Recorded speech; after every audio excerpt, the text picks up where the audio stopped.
Bonsoir à tous. Bonsoir. Salutations, chers frères, la communauté. Salutations tout le monde. J'attends que les personnes, mes abonnés, se connectent un peu pour prendre la parole.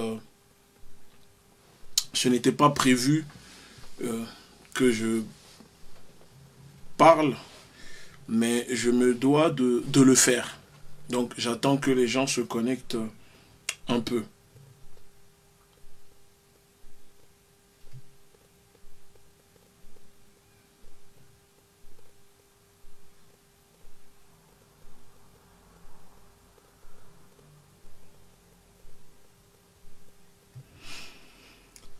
J'attends.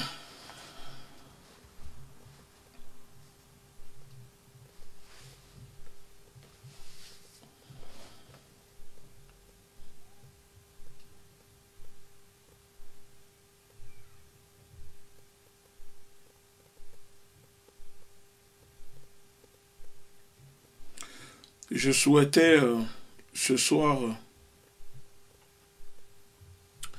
prendre la parole très rapidement pour m'adresser à mes abonnés, mais surtout aux adhérents, sympathisants et patriotes de la Ligue de défense noire africaine. Et à la communauté, à la jeunesse africaine et à nos alliés, à nos partenaires avec qui nous travaillons. Vous savez très bien que nous faisons une lutte qui n'est pas sans risque, même si certaines personnes pensent que c'est une lutte qui est facile. Moi, je peux vous dire que ce n'est pas facile. Ce n'est pas facile parce que à ma place, à mon niveau, on n'a quasiment plus de vie. Et les choses simples de la vie, on ne peut plus les faire. Parce qu'il faut tout le temps être sur ses gardes. Il faut se méfier de tout le monde, de tout. Même de ses proches, même les gens qui sont souvent très proches de nous. C'est souvent eux qui sont les plus dangereux. Donc c'est pour vous dire que ce n'est pas facile de combattre un système, de dénoncer ou d'être dans une lutte de justice, cette lutte très risquée pour dénoncer le néocolonialisme, combattre l'impérialisme, cette politique terroriste de l'État français et ses alliés, cette lutte qui nous menons pour libérer ces camps de concentration français dirigés par les Judenrats, d'accord, à la tête de ces pays. Ce n'est pas facile du tout. Mais malgré tout, nous gardons le moral, la force et le cap parce qu'on n'a plus le choix de faire marche arrière. On n'a plus le choix de faire marche arrière. La marche arrière est cassée et ce qui nous reste, c'est de foncer tout droit pour une Afrique libre, souveraine, prospère et puissante pour les générations futures. Mais il faut comprendre que le plus difficile, ce n'est pas forcément les personnes que nous combattons. Non, le plus difficile, c'est nos propres semblables de l'intérieur. Moi, je dis toujours semblables parce que je considère que tous les Africains et tous les Noirs ne sont pas mes frères. Voilà. Tous les Africains ne sont pas mes frères et tous les Européens ou les autres ne sont pas mes ennemis. Ce n'est pas parce que quelqu'un est africain ou noir que c'est automatiquement mon frère. Donc, il faut comprendre que cette lutte que nous menons, la chose qui rend cette lutte encore plus difficile, contrairement aux autres, c'est que nous devons lutter contre nos bourreaux, ceux qui veulent nous maintenir dans la soumission, ceux qui veulent exterminer notre peuple, et tout en luttant contre certains, d'accord, nos propres semblables de l'intérieur. Jusqu'à là, moi, j'arrive à passer au-dessus, à être au-dessus de ça. Mais ce que j'aimerais dire ce soir et prendre à témoin nos adhérents et nos sympathisants, j'aimerais vous dire, retenez bien ceci, s'il m'arrivait quelque chose, s'il m'arrive quoi que ce soit, sachez-le que je ne me suis pas suicidé, que ce n'est pas un accident, que c'est la faute de l'État français, de la police et des services de renseignement. Pourquoi je vous dis cela? Je répète encore une fois, je vais réitérer, parce que en droit, la réitération, c'est ça qui est pris en compte. S'il m'arrivait quelque chose, je le dis à mes adhérents, aux sympathisants de la LDNA, à la jeunesse africaine et aux abonnés de la LDNA, que c'est la faute de l'État français, de la police et des services de renseignement. Parce qu'ils sont au courant, ils savent, et ils sont même complices. D'accord? Aujourd'hui, je fais cette vidéo parce que il se passe des choses dont bon, je n'ai pas pour habitude de vous expliquer, d'expliquer à la jeunesse pour ne pas trop vous effrayer. Je prends sur moi, nous prenons sur nous à la Ligue de défense nord-africaine, mais quand ça devient trop, je pense que les gens, l'opinion, la société civile doit être au courant. Nous faisons une guerre idéologique et politique. Nous ne disposons pas d'armes, nous ne tuons personne. Mais quand on dénonce un système et qu'on sait qu'en face, ce système ne peut pas se défendre, alors ce système, depuis des générations, depuis des années, depuis des siècles, utilise toujours la même méthode, c'est de porter atteinte physiquement à l'intégrité des personnes qui les dénoncent et qui combattent ce système. Et donc aujourd'hui, ça fait un moment que mes proches, mes proches vous le diront, je sais que je suis en danger, je ne me sens pas en sécurité dans mon environnement, mais j'accepte les risques parce que, moi je le dis, la peur du sacrifice ne m'anime pas. Si demain, il m'arrivait quelque chose, sachez-le que si c'est un noir, alors sachez-le que c'est un autre noir qui l'a envoyé et que derrière ce noir qui envoie un autre noir pour me faire quelque chose, c'est derrière lui se trouvent nos bourreaux. Mais si c'est un blanc ou, comme je dis, un rose, sachez-le que derrière, c'est l'État français, le système, et quand je dis la police est responsable parce que quand nous déposons des plaintes, quand nous faisons des plaintes, des gens qui nous font des menaces de mort, clairement, qui sont identifiables, je ne peux même pas vous dire le nombre de plaintes que j'ai en ce moment au niveau de la police française. Chaque semaine, je dépose je ne sais pas combien de plaintes. Mais ce que j'observe, c'est que ces plaintes ne sont pas traitées. Mais dans le sens contraire, quand la famille de De Gaulle dépose plainte pour diffamation, soi-disant parce que nous accusons De Gaulle d'être un criminel, la police et la justice n'hésitent pas à nous convoquer pour nous interroger. Mais nous, quand nous déposons plainte pour des menaces de mort de personnes qui sont identifiables, puisque les services secrets sont au courant, la police voit ces personnes, on ne les convoque jamais. Tout simplement parce que j'ai fini par comprendre que derrière ces profils, derrière ces personnes, se cachent des personnes sûrement peut-être qui travaillent pour l'État français, les services secrets et voire même peut-être la police. Parce que je le dis aujourd'hui qu'il y a même des policiers, qui font partie des personnes qui me font des menaces de mort, des intimidations, qui me harcèlent à cause de mes opinions politiques. Parmi eux, il y a des policiers. Et ce ne sont pas juste des policiers, des simples policiers. Non, des policiers des services de renseignement. Vous voyez, des policiers qui sont en charge de me surveiller. Des policiers qui sont en charge de surveiller la Ligue de défense nord-africaine. Je vais vous donner un exemple. Une fois, on était à Lyon. On est parti il y a quelques années. Je pense que c'était en 2019. En 2019, nous étions à Lyon pour aider des jeunes réfugiés qui sont victimes de racisme et de harcèlement. Dans cette ville, pendant que nous étions là-bas, je dispose encore de la vidéo, il y a un policier qui venait sur le site, au niveau dans le parc, et qui nous surveillait. Ce policier était là, nous filmait tous les jours. On s'est rendu compte, et en allant vers ce policier, il a pris la fuite. C'était un policier en uniforme. Écoutez, il a pris la fuite. On a réussi à le rattraper avec les jeunes réfugiés qui étaient autour de moi et ils ont failli le frapper. J'ai empêché les jeunes de ne pas le frapper parce qu'au départ, on ne savait pas que c'était un policier des services de renseignement, une personne des services de renseignement. On croyait que c'était sûrement une personne de l'extrême droite. Même si plus tard, nous avons compris que ce policier, en plus d'être des services de renseignement, c'était un policier qui faisait partie des mouvances de l'extrême droite identitaire. Et donc, quand les jeunes ont failli le frapper, c'est là où il a commencé à nous dire « Je suis de la police, je suis des services de renseignement », parce qu'il avait son arme sur lui. Et j'ai demandé pour qu'il puisse me montrer sa carte. Il a montré sa carte et c'était un policier des services de renseignement. Mais ce n'est pas fini. Ce qui m'a interpellé, c'est que ce policier, j'ai déjà eu affaire avec ce policier.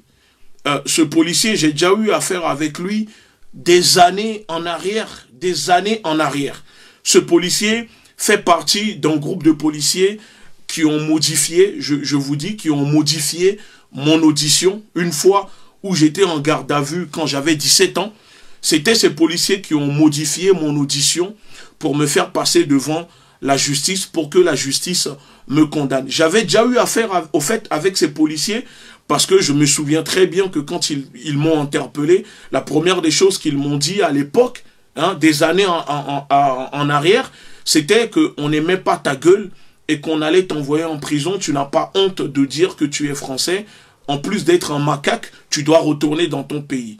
Voilà, ce sont des mots qui sont restés dans ma tête, qui sont gravés dans ma tête. Et quand je suis tombé sur ce policier, et en plus, il n'a pas hésité à me le dire, on se connaît, et il m'a sorti au fait des noms, des références, et c'est là où je me suis rendu compte qu'il y avait des policiers en civil, des services de renseignement, issus des mouvances de l'extrême droite identitaire qui me surveillaient. Maintenant, est-ce que ce policier était en service pour l'État ou pour les mouvances identitaires? Ça, je ne peux pas le dire. Nous, on a gardé la vidéo. D'ailleurs, il nous avait supplié de ne pas diffuser sa vidéo en disant qu'il avait eu des problèmes sur Paris quand il était dans la région parisienne, dans le département de l'Essonne, et qu'il a été muté maintenant sur Lyon. Ensuite, voilà, c'est quelque chose, j'avais déposé plainte après ça. Et une autre fois, j'ai été convoqué, j'ai reçu une convocation, et cette convocation, les policiers savaient comment m'envoyer directement cette convocation, mais pour m'intimider, pour intimider mes proches, ils ont convoqué ma mère. Ma mère a été convoquée, ensuite le policier n'a pas hésité à lui poser des questions me concernant, etc. Alors qu'il est censé me convoquer moi, bah, ils n'hésitent pas à convoquer mes proches pour intimider mes proches. Et quand moi-même je me suis rendu à cette convocation, je me suis rendu compte que les policiers disposaient de photos de radar. C'est-à-dire les photos qu'ils ont montrées à ma mère, hein, quand elle a été convoquée, c'était des photos de radar.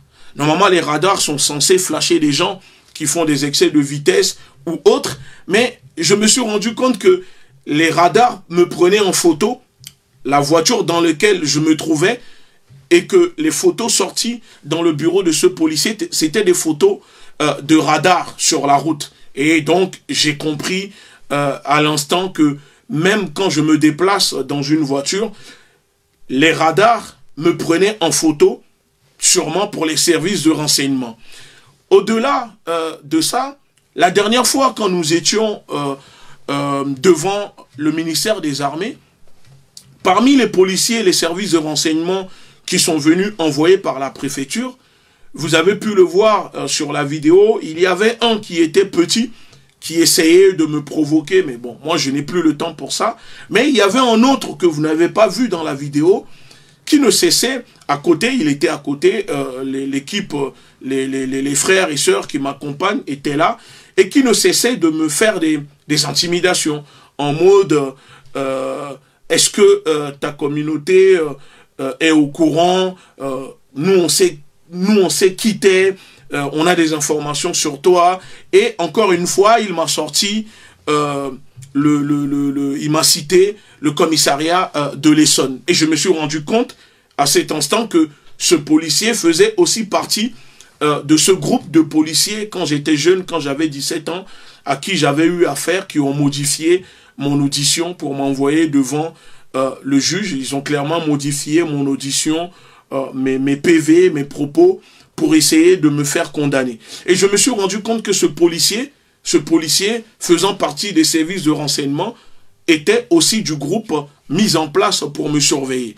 Donc, en plus d'avoir des policiers de services de renseignement issus des mouvances identitaires qui me surveillent, parce que des fois, moi, je les vois en bas de chez moi, il y a une voiture garée en bas de chez moi, je vois, ce sont des policiers, ou des fois, là où j'habite, il y a des policiers qui viennent demander, des fois qui se promènent dans le quartier avec ma photo, et qui posent la question aux enfants, aux jeunes dans le quartier, s'ils me connaissaient, si je vivais là, etc. L'objectif pour les services de renseignement, c'est d'être sûr de là où je me trouve et que pour pouvoir maintenir leur surveillance. Puisque il y a encore une semaine, sans le savoir, il y a des policiers en uniforme qui sont venus dans la résidence où je vivais et qui interrogeaient au fait les enfants avec ma photo. Et parmi ces enfants, il y avait ma fille qui faisait partie, mais il ne le savait pas. Donc quand elle est remontée, elle est tout de suite venue me dire, papa, il y a les policiers dehors avec ta photo qui posent la question aux gens, aux enfants, savoir si on te connaissait, etc. Donc je suis parti déposer plainte. Au-delà, je reçois mes courriers qui sont déposés à mon adresse dans ma boîte aux lettres. Les courriers, je reçois mes lettres ouvertes. Les lettres sont carrément sorties de l'enveloppe. Des fois, on me dépose mes courriers sans l'enveloppe directement dans la boîte aux lettres. Mes lettres recommandées sont ouvertes carrément. Et il y a dessus une inscription écrite AD. AB ou AD. Je ne sais pas pourquoi la personne me met l'inscription. Ce sont des signes AB dessus. Je ne sais pas pourquoi. Je suis parti déposer plainte. Je suis parti à la poste aussi pour me plaindre. Ils m'ont dit, ok, dorénavant, nous allons bloquer tes courriers pour que tu puisses, parce que j'ai demandé que mes courriers soient bloqués pour que je puisse venir les récupérer directement à la poste. Moi, pour moi, c'était ce qui allait se faire. Une semaine plus tard, je reçois un autre courrier, pareil, sorti de l'enveloppe, ouvert. C'est comme si quelqu'un ou les services de renseignement, parce que je sais, ce sont les services de renseignement et des personnes issues des mouvances de l'extrême droite identitaire, des policiers des mouvances identitaires qui ouvrent mes courriers et qui récoltent mes données personnelles concernant ma vie privée. Je ne sais pas ce que cherchent ces services de renseignement, peut-être savoir si je dispose des appartements dans Paris comme certains panafricanistes. Non, moi je n'ai pas d'appartement. De plus, je suis SDF. Pour les personnes qui me connaissent le sauront que je suis SDF parce que cette lutte, depuis que j'ai embrassé cette lutte, il y a plein de choses, des difficultés que je rencontre, mais que j'assume, que je supporte, parce que j'ai choisi et ça ne me dérange pas. Mes courriers, on ouvre mes courriers. Il y a 2 jours, j'ai fait une commande des États-Unis. Normalement, quand on vous livre depuis les États-Unis, c'est un colis. Le colis doit être fermé. Hier, le voisin est venu me chercher. Et quand je sors, le voisin me dit, il y a un colis qui t'appartient, qui se trouve dans les escaliers. Je dis, comment ça, dans les escaliers?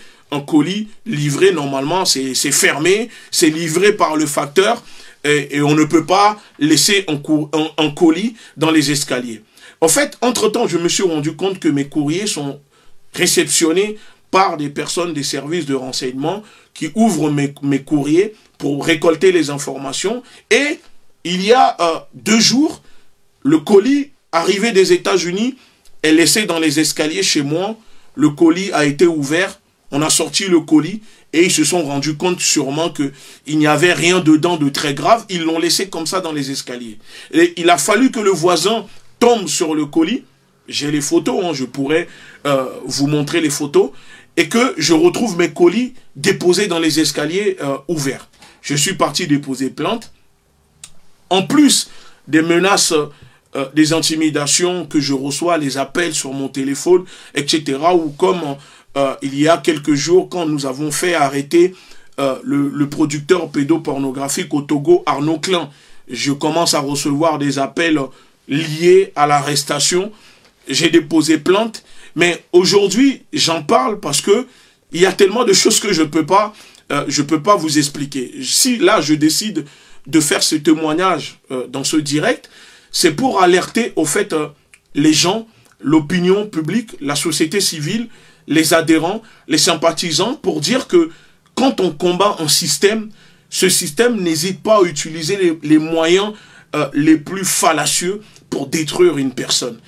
Que ce soit psychologique, etc., intimidation, menace. Et ces intimidations, ces menaces sont connues de l'État français, sont connues des services de renseignement et de la police. Parce que je dépose plainte. Ce n'est pas que je ne dépose pas plainte. Je dépose plainte pour la procédure. Je sais que il n'y aura pas de policiers comme Jean Messia qui accompagne Jean Messia tous les jours, même quand j'étais encore à TPMP, il y a un policier qui l'accompagne tous les jours. Il faut savoir que les personnes comme les Jean Messia, etc., qui vont sur les plateaux télé inciter à la haine contre les communautés pour essayer de créer une guerre ici en France, sont protégés par la police, hein, qui sont en uniforme, qui les accompagnent tous les jours, aux frais du contribuable français. Vous voyez? Et d'autres personnes, par contre, quand ils déposent plainte, personne ne s'inquiète de chercher ou de retrouver les auteurs. Donc, moi je dis, et je le dis au public, aux adhérents, aux personnes qui soutiennent cette lutte-là que nous faisons, que s'il m'arrivait quoi que ce soit, demain, je ne me suis pas suicidé, ce n'est pas un accident, non, ce sont l'État français, les services de renseignement et la complicité de la police qui ne fait rien, et que derrière ça, il y a aussi des Noirs qui participent à cela, puisqu'il y a plusieurs plaintes qui sont déposées aussi contre eux. Je ne citerai pas leur nom ici. Mais j'aimerais vous dire que si un jour ou demain, vous apprenez que dans la rue, je me suis défendu face à quelqu'un et qu'il s'est passé quelque chose, sachez-le, c'est parce que ma vie était en danger et donc je n'ai pas eu le choix de me défendre. Parce que je fais des plaintes et des plaintes. Je dénonce, j'alerte qu'il y a des personnes qui me surveillent et qu'on me dit que oui, mais monsieur, ce n'est pas grave, ce sont les services de renseignement, vous imaginez bien que vous êtes surveillé. Non, je n'ai pas à être surveillé parce que je ne tue personne. Vous comprenez? Je ne tue personne. Alors, faut pas dire aux gens que nous vivons dans un pays de droit, de l'homme, de liberté, d'égalité et de fraternité. Quand des activistes politiques sont surveillés dans ce pays, quand on met des moyens fallacieux pour surveiller, des moyens illégaux, parce que pour moi, oui, ce n'est pas normal, ces moyens mis en place pour surveiller des gens qui ne font que exprimer et dénoncer des choses, des faits qui sont réels. Par exemple, lors de notre procès en appel, où on avait été relaxé dans le cadre de la restitution du patrimoine africain. En première instance, on avait été relaxé. En deuxième instance, le procureur fait appel et ce n'était plus le motif de vol. Le procureur demande au juge de nous condamner parce qu'il estime que nous représentions un danger, que nous étions en danger pour la société française parce que nous avons les revendications identitaires et que j'étais à la tête d'un mouvement indigéniste. Et que si la justice ne me condamnait pas à une peine de prison ferme, alors la société française était en danger. Vous voyez, en fait, c'est juste pour dire que aujourd'hui, l'État français se sent tellement en danger. L'oligarchie criminelle française se sent tellement en danger par des personnes comme nous que pour eux, il faut nous condamner. Il faut nous intimider, il faut nous menacer pour qu'on abandonne la lutte que nous sommes en train de faire. Si la France, l'État français ne souhaite pas avoir des problèmes ou être inquiété par des propos, par des gens comme nous, alors que l'État français se rattrape et fasse ce qu'il faut. Aujourd'hui, on ne peut plus mentir au public, aux Français, aux Africains, au peuple que l'État français opprime pour dire que non, nous ne faisons rien contre eux, nous voulons seulement votre bien. Il faut que la France, et quand nous disons la France, nous parlons de l'État français, il faut que l'État français arrête de dire aux Africains ce qui est bien ou pas pour les Africains en disant que si c'est bien pour la France, forcément, automatiquement, c'est bien pour les Africains. Non, les Africains sont libres, sont en mesure de savoir ce qui est bien pour eux ou pas. Et les Africains vous disent que votre politique terroriste, votre politique d'extermination, cette politique prévaricatrice n'est pas bien pour eux. Il faut l'écouter, il faut le respecter. Vous comprenez? Il faut que la France arrête de vouloir imposer au peuple africain, à la nation africaine, au peuple noir, à tout un peuple, que, écoutez, si c'est bien pour nous, c'est bien pour vous. Aujourd'hui, j'apprends que la France s'apprête à refourguer 500 millions de doses du vaccin AstraZeneca aux pays africains.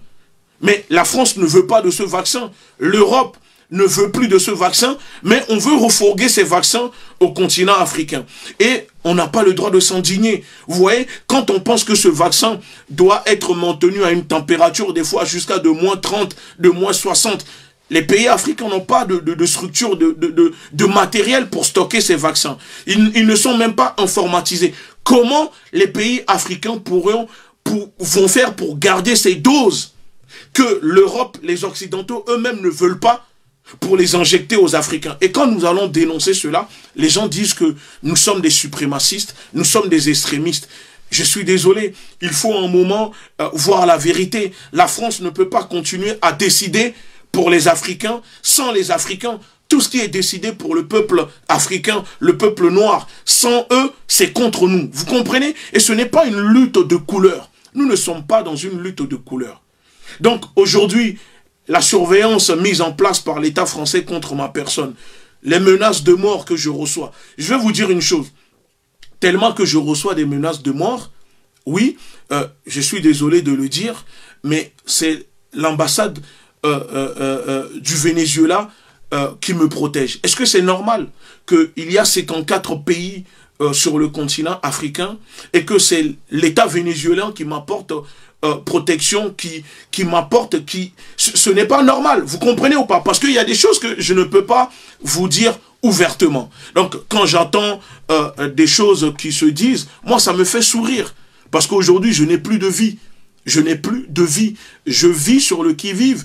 Parce que, je répète, en plus des personnes que nous combattons, il y a aussi des Noirs, d'accord, nos propres semblables, qui aujourd'hui sont dans une espèce de souffrance psychique et qui sont manipulés par des gens pour porter atteinte à l'intégrité physique des gens qui prennent déjà assez de risques. Donc, voilà aujourd'hui pourquoi je fais ce direct. Pour dire, s'il m'arrivait quoi que ce soit, demain, après-demain ou je ne sais quoi, sachez-le que je ne me suis pas suicidé, que non, ce n'est pas un accident et que c'est l'État français, les services de renseignement avec la complicité de la police qui sont responsables. Et donc, vous saurez vers qui vous tournez. C'est tout ce que je voulais dire dans ce direct. Je remercie vraiment tout le monde, les personnes qui me soutiennent, qui nous font confiance, qui font confiance à la Ligue de défense noire africaine, les personnes qui m'envoient des messages de soutien. Je remercie tout le monde, j'essaie de répondre vraiment à tout le monde.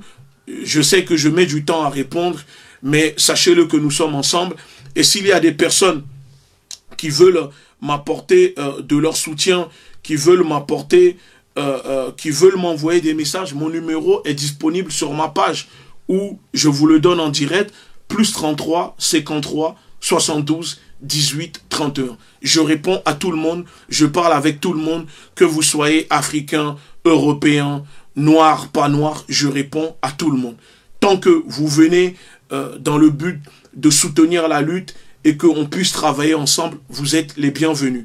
Mais je ne vais pas tout dire dans ce direct. Peut-être je vais faire un autre direct pour vous expliquer, pour vous montrer les choses qui sont mises en place pour me surveiller et de ce que je subis tous les jours. Je mettrai des appels, des messages. Je vais vous montrer des choses et vous allez comprendre que aujourd'hui, la bête est blessée. Le coq est blessé et donc le coq ne sait plus comment faire. Alors, on essaye d'intimider les activistes politiques pour que nous puissions nous taire.